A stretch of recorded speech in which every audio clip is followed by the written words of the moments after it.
Good evening, crime lovers, and thank you for joining us. I'm Fancy Grace, and tonight we're diving in to the latest courtroom drama in the case of Idaho versus Braun Kohberger. Buckle up because you know I drive it like I stole it. I sent my mobile reporter to the courthouse to see if we could get a look at that monster of Moscow. Let's see what footage we've obtained. Yeah, hi Fancy. It's me, Frosty. I was outside of the Moscow courthouse, and yeah, I realized I'm supposed to be in Boise. Sorry. Hold up. Frosty, are you telling me we have no footage of the monster of Moscow? Ashley Shush Jennings has avoided me again. Is there anyone else that we can talk to? It's really cold here in Minnesota. I got my scarf on because it's so darn cold. It's like -4 here. But even I know, freezing my tatas off, I even know that Brian Kohlberger, he looked really kind of skinny at that last court date. I think somebody ought to check on if they're giving him enough food or something, eh? Thank you for sharing that. Helen, I appreciate you. And I'm going to write it down right now. Check on Brian's food for Helen. Okay. Gotcha.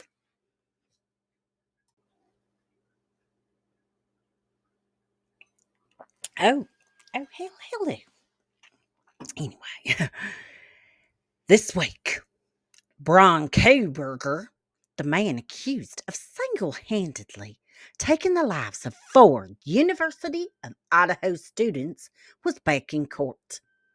Xana, Ethan, Maddie, and Kaylee have captured America's hearts, and the fight to find and serve justice upon the person or people responsible for this horrendous crime is the center of many heated debates, especially on the YouTube streets. Just can't seem to get it through to everyone that we all want justice. No one is in love. Well, maybe somebody, but I'm not in love. No one else is in love with a perpetrator, possibly. We just want to see the correct person. And anyway, sorry. Apologize. Okay, okay. Brian Koberger stands silent for nearly 2 years as the public is repeatedly denied information about what, if any, evidence the prosecution holds. The strongest piece of their case has been the seemingly incorrect, false, and misleading statements, such as inferring that the travel into Moscow area is a ping off of a cell tower that would place the defendant at the home of the students, which is not true. And that came from Bill Thompson himself. That information was untrue and false. I mean, he was all red about it, red in the face. I know you all remember. He was screaming and yelling. That was in their probable cause affidavit.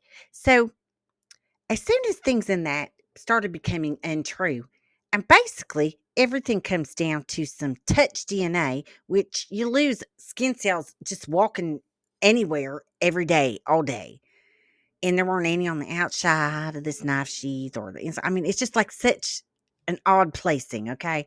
We just we need to see more. It doesn't mean that we're supporting an anti-campaign against anyone. We all want justice, okay?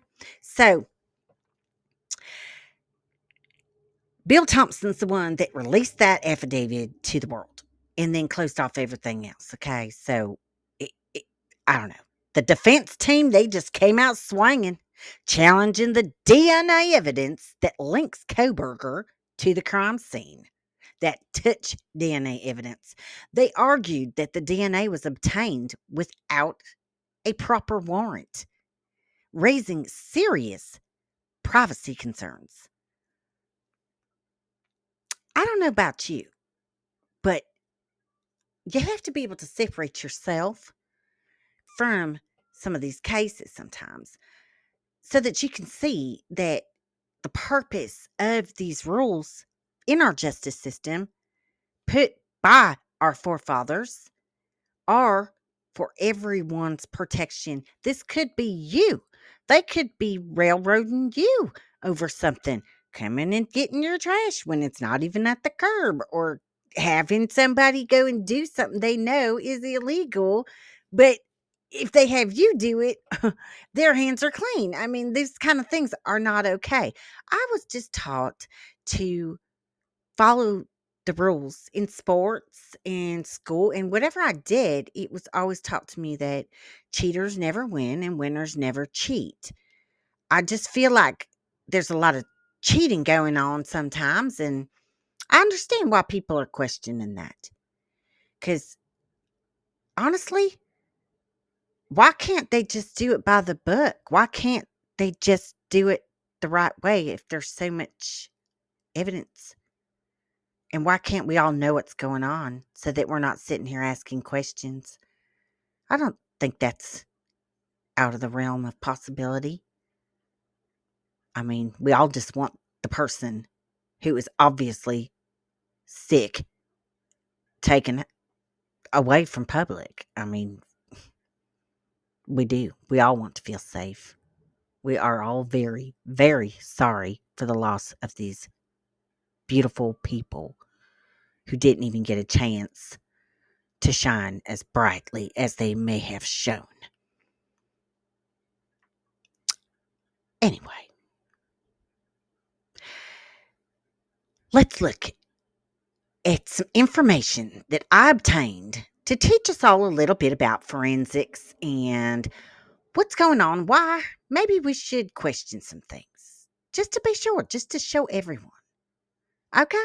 So, I've enlisted the help of Microsoft's Copilot because we're friends, and Copilot always tells me the truth even when I don't want to hear it. So, I'll be right back with you, and we'll be going over our little forensics lesson. Thank you. Please like and subscribe. Hey, how's everybody doing? It's Miss Pots and Pans. Good to see you. I just wanted to come by with my mods. Twizzy Wizzy,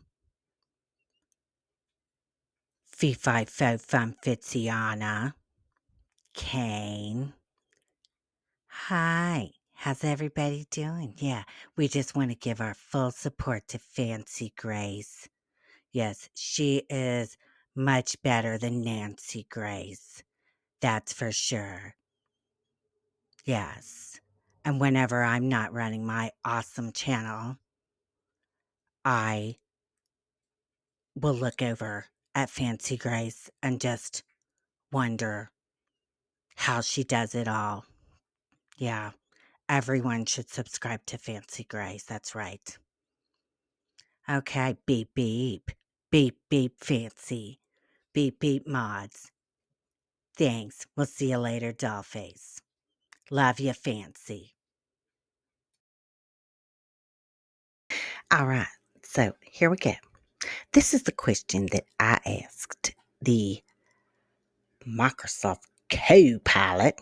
I said, Copilot, how can I feel confident that a forensics team has collected evidence without contamination of the scene if the only protective gear worn is booties and gloves by many people collecting evidence and the police and prosecutor that also came to the scene of a suspect's home?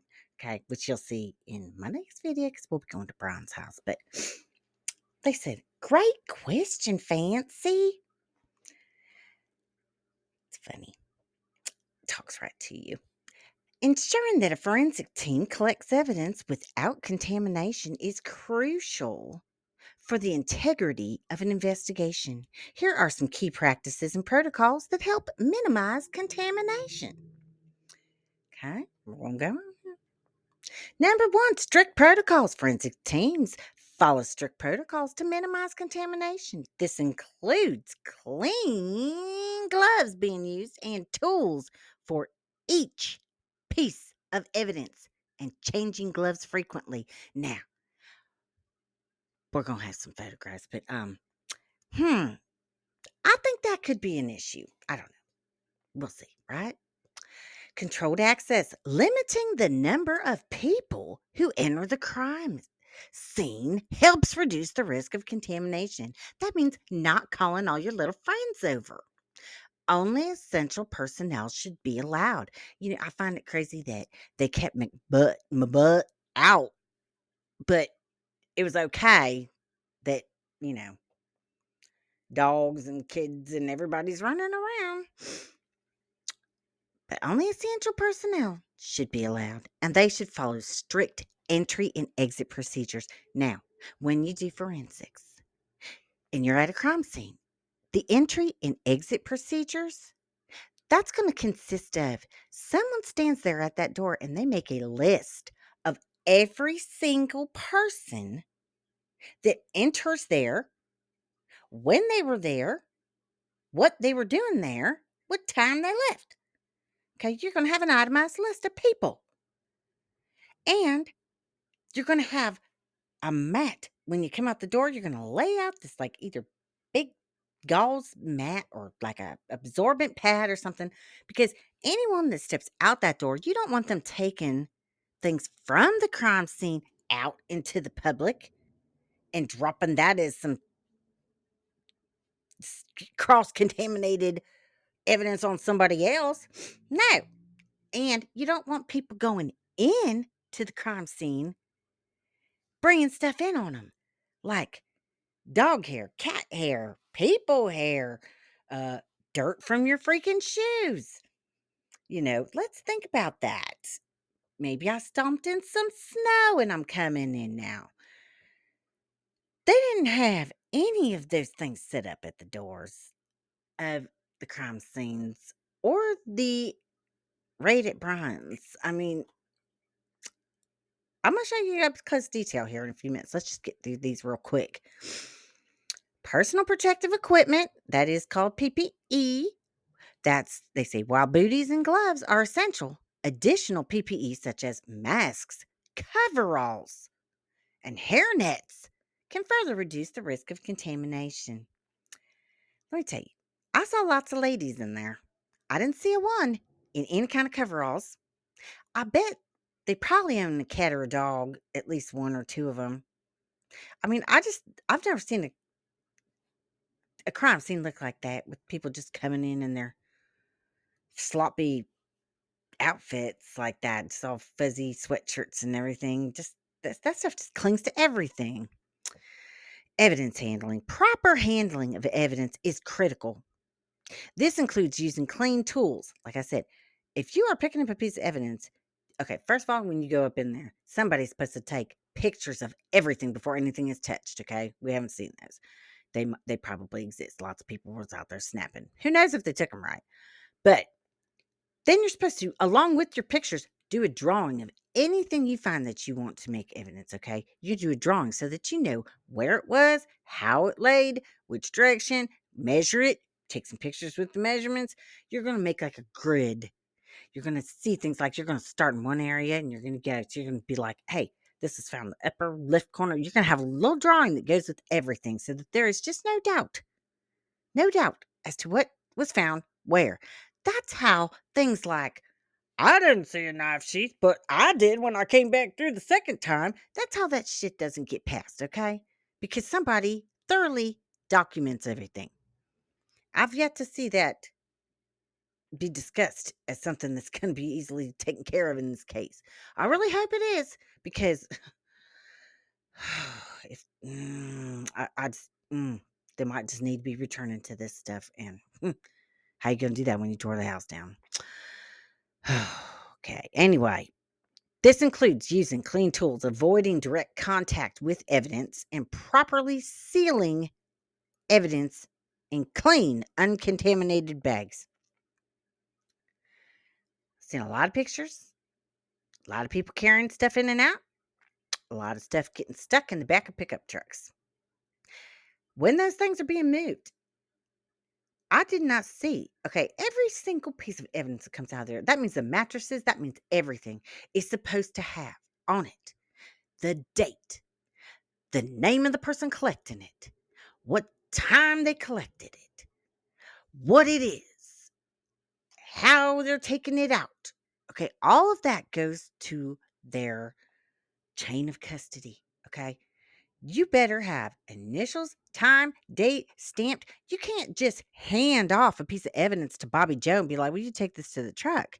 That does not work unless you're writing down Bobby Joe transported it from point A to point B.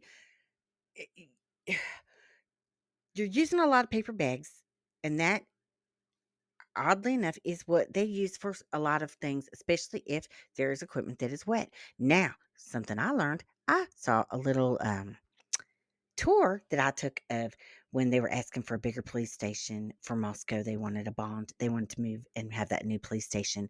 Well, they had a blood drying machine in the old one, just kind of back in the corner near some other things because it was real cramped and small there. And I just was curious as I'd love to see the calibration for those equipment that they have. How often now, if you put something in there to dry something that's bloody so that it can be bagged or scraped or dried flake blood, whatever, for transport to be tested because they don't, obviously they send everything out, whether it's Spokane or whatever.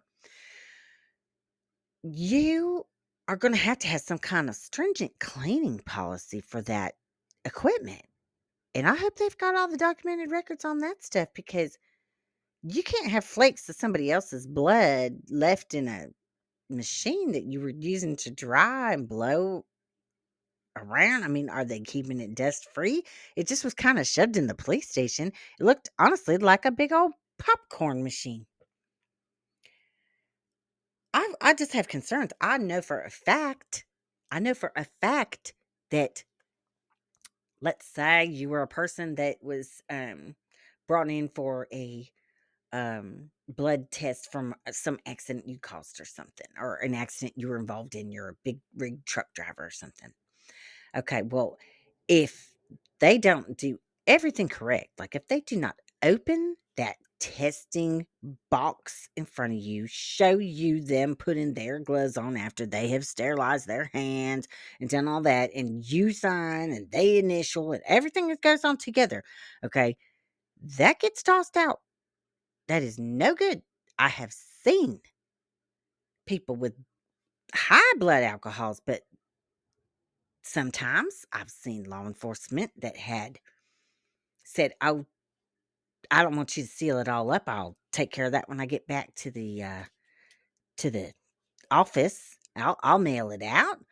And you can't do that. Everything has to be labeled initial. I mean, there are very strict rules when it comes to laboratory and scientific things. And I don't know if it's just that, police have so much other things that they're concentrating on that they don't always know the exact protocols. But like, you can't just say, "Oh, no report. No, no, everything. I talked to him. Yep, I put a note in my phone." You cannot do that. Everything has to be initial. I mean, you can't even scribble out something without initialing and redoing things. Like, I just don't know. And I did not see. Okay, when they talk about seal, there, I mean, I know there's different types, but they are when you are sealing something, it's not just folding the top of a paper bag over. It's supposed to have a piece of evidence tape on there, initials, dates, time, everything. I I'm telling you, I don't see that on a lot of this stuff getting tossed in these backs of these pickup trucks in here. I don't know. I don't know. Training and awareness, continuous training for forensic personnel on contamination risks and best practices is vital. That's what Ann was trying to get is I want to see everybody's training records. Let me see that they're keeping up on their things. That's valid, I feel. I feel that's fair game. This ensures that everyone is aware of the importance of contamination prevention and follows the protocols diligently. I find that to be vital. If you are going to say that someone needs to be put to death, and the only thing that you actually have are a few skin cells, allegedly under a snap, and I have another video that'll be coming out. So please hit like, subscribe, and that little alarm bell so that you can see my next video if you're interested. It will be just showing you a collection of knives. I collect knives. I'm going to show you a collection of knives. I'm going to show you some things that might surprise you about these knives and um, how you wear them, how you handle them, how you open things up. Just I'm going to run a little bit of science tests myself. And it's not just about brass, 'cause that's a damn good point already about them damn snaps. All right. Okay, documentation and chain of custody, like I was already telling you. Maintaining a detailed chain of custody and documenting every step of the evidence collection process helps ensure accountability and traceability. And I'm going to tell you, you will not pass a lab accreditation if you do not have all of your documentation. They can walk in, they can pull a patient chart out, they can say, "Show me everything here. I want to see this bloodborne pathogen test. I want to see the results of this. I want to know what machine you used, how it's calibrated, who drew the sample, you know, everything's got to be down in those hospital records." Okay, that's how you know there's excellence. By adhering to these practices, forensic teams can significantly reduce the risk of contamination and ensure the integrity of the evidence collected. And here I have supplied from Copilot for any of you haters. Here's the references that were used for this following information so that you know this was not all just bias. This was just straight up good information. This is the kind of thing I think AI is good at. Okay? So that is that part. You can tell so much by watching the background. Watch him. She's over here looking on her laptop doing something. Watch this guy, Maori.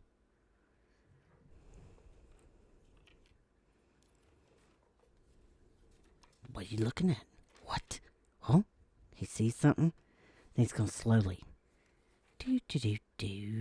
turn back and keep on looking. Look at him. He is trying so hard to see what's on her laptop. That is a lot to watch. I'm telling you, go back and watch these things from Maori. Look at him. Look at him. It's killing him. And watch the hands of pain behind him. He's playing twiddle. Them Moors. A little bit nervous, aren't we? They say that when you protect your groin like that, it's protective posturing. Because you're nervous, you're worried about something. Oh, Mary there. He is a spy. So sneaky, but I see you. Getting nasty.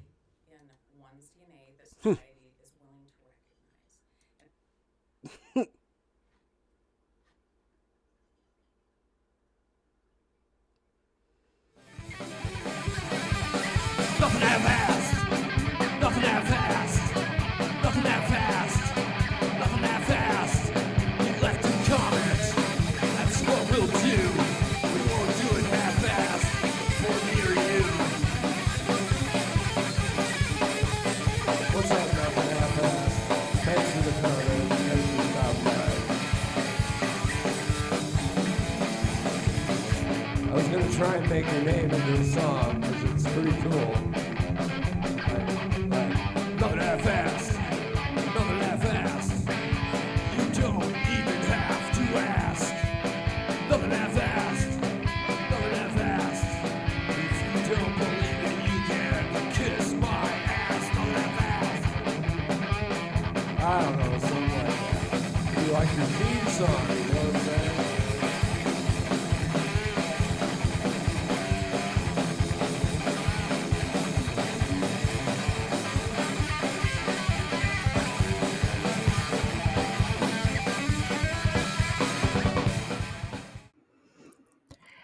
Well, that sounds kind of CSI. Oh, yeah. Finish this video off. All right.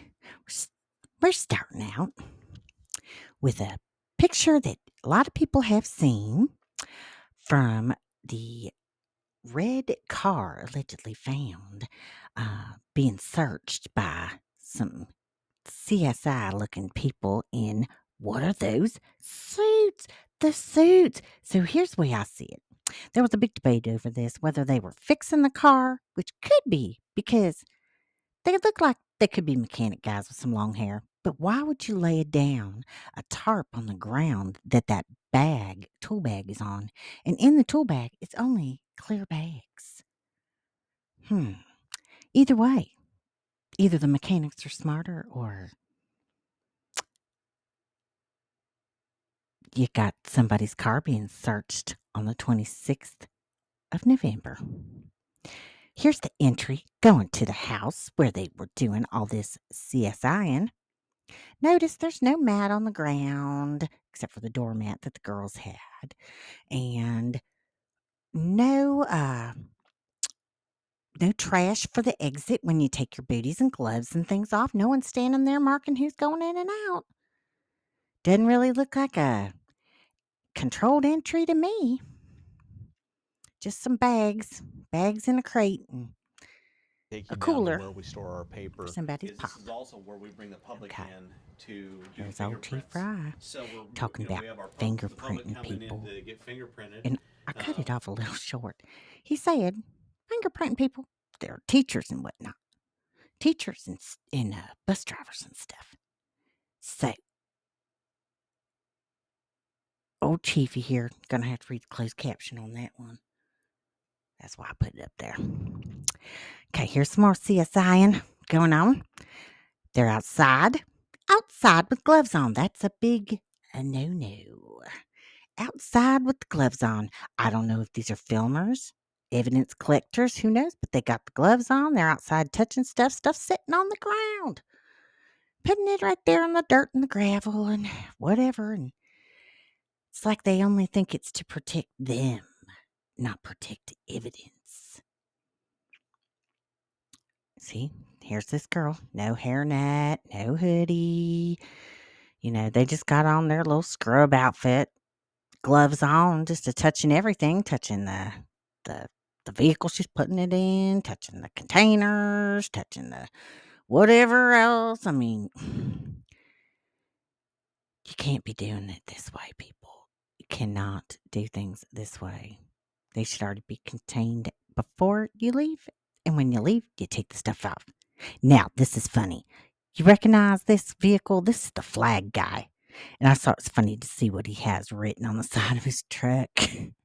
I was like, what in the world? And you know who this is up in the corner of the picture, left top corner? That's Bullhorn Betty. Yep, he was screaming at her, and she spit at him. Yeah, it was a good time that day. For real. No fibs.